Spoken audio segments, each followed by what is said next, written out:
तो दोस्तों अगर यूनिट टेस्ट में आपने अच्छा स्कोर नहीं किया तो फाइनल एग्जाम जो होने वाला है उसमें किस वाइज आपके मार्क्स कट होते हैं, जो बोर्ड एग्जाम में किस वाइज आपको मार्क्स नहीं मिलते, ये चीज़ें मैं आपके सामने रखने वाला हूं और ये बहुत ज़्यादा जरूरी है, बहुत ज़्यादा इंपॉर्टेंट है।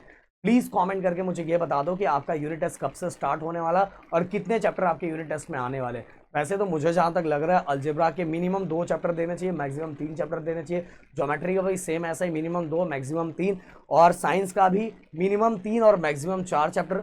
और साइंस 2 का भी सेम इसी तरह से। और एसएसटी को कुल मिला के 4 या 5 चैप्टर देना चाहिए, इससे ज़्यादा तो अभी देने का कोई मतलब नहीं है। और अगर इतना आप कर रहे हो तो आपको इतना होना चाहिए, इतना तो मतलब चैप्टर रहना ही चाहिए और इतना आपकी तैयारी भी होनी चाहिए। अब मैं क्यों बोल रहा हूँ यूनिट टेस्ट बहुत ज़्यादा जरूरी है, जिसका आपके ऊपर डायरेक्ट इफेक्ट आपके बोर्ड एग्जाम पे गिरने वाला है।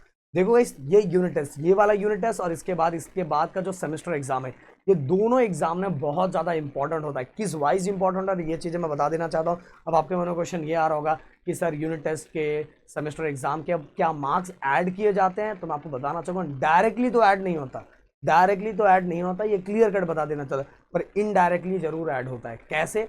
देखो मान लो यूनिट टेस्ट में आप पेपर नहीं लिख रहे हो, आप कुछ भी नहीं लिख रहे हो, पेपर छोड़ दे रहे हो, आप सीरियस ही नहीं ले रहे हो, उसी तरह सेमेस्टर एग्जाम में भी सीरियस ही नहीं ले रहे हो, फिर भी इतना होने के बाद भी अगर टीचर आपको फाइनल में बहुत अच्छे मार्क्स दे देती है और आपने रिटर्न पेपर वहाँ बोर्ड का नहीं लिखा, तो कभी कभार वो टीचर पे इंक्वायरी भी बैठ सकती है, तो बहुत बड़ा इशू भी हो सकता है। इसीलिए टीचर इन सभी चीज़ों से बचने के लिए हर साल थोड़ा चीज़ों को एनालाइज करती है कि ये बच्चा यूनिट टेस्ट में स्कोर किया था, फाइनल सेमेस्टर में सेमेस्टर के एग्जाम में स्कोर किया था, अगर स्कोर किया था, अब स्कोर करना मतलब ये नहीं बोल रही आउट ऑफ मार्क्स निकालो।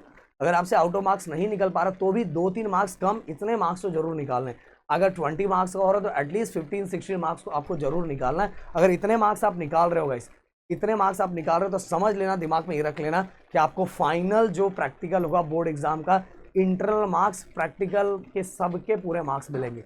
इसका टेंशन दिमाग से हटा देना। तो एटलीस्ट आपका टारगेट होना चाहिए 15-16 मार्क्स लाने का ही। तो इसलिए मैंने बोला इनडायरेक्टली, डायरेक्टली तो कट नहीं होता पर इनडायरेक्टली जरूर कट होता है, क्योंकि टीचर के दिमाग में ये चलता है कि अगर मैंने उसको दे दिया और वहाँ उसने फाइनल एग्जाम में नहीं लिखा, तो उनके बोर्ड वालों के दिमाग में क्वेश्चन जरूर जाएगा कि इसको तो रिटर्न में कुछ लिख ही नहीं रहा है, रिटर्न में इसको कुछ लिखा ही नहीं है, और इसको मतलब कि इंटरनल में प्रैक्टिकल में इतने मार्क्स कैसे मिल गए। इसलिए इन चीज़ों से बचने के लिए टीचर ये एक्शन जरूर उठाती है। अब आपके मन में क्वेश्चन क्या है कि सर यूनिट टेस्ट की तैयारी कैसे करें। देखो गाइस, अपने ये प्लेटफॉर्म पे ना अगर हो सबसे ज़्यादा बच्चों द्वारा देखा जाना है यही प्लेटफॉर्म है। इसके पीछे का रीज़न ये है कि हम वो चीज़ें प्रोवाइड करते हैं जो बच्चों को बहुत ज़्यादा ज़रूरी है। अपने इस चैनल पे पूरा साइंस, आप चाहो तो दिन भर में 2 दिन में पूरा साइंस खत्म कर सकते हो। मैंने आप लोगों को टारगेट दिया है एक वीडियो पे, अगर वो टारगेट पूरा होता है तो मैं बोल रहा हूँ मैं नए नए सीरीज नया कंटेंट लाने वाला हूँ जो आप लोगों के लिए साइंस के लिए बहुत ज़्यादा हेल्प करेगा। और वो चीज़ें मैं आपके ऊपर छोड़ के जा रहा हूँ। आप अगर चाहते हो तो प्रदीप सर लाओ, पूरे हक से बोलो, हर ग्रुप में शेयर करो, आपकी तरफ से भी लॉयल्टी दिखनी चाहिए।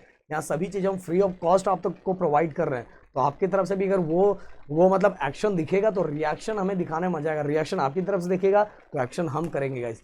तो यूनिट टेस्ट में आपको पूरा प्लेलिस्ट है, डिस्क्रिप्शन अगर बोलोगे तो मैं डाल दूंगा, और अगर आप प्लेलिस्ट में जाके देखोगे तो साइंस के पूरे चैप्टर, अलजेब्रा के पूरे चैप्टर, ज्योमेट्री के पूरे चैप्टर, लैंग्वेजेस के पूरे, सब कुछ टॉपिक वही होता है, वही टॉपिक होता है।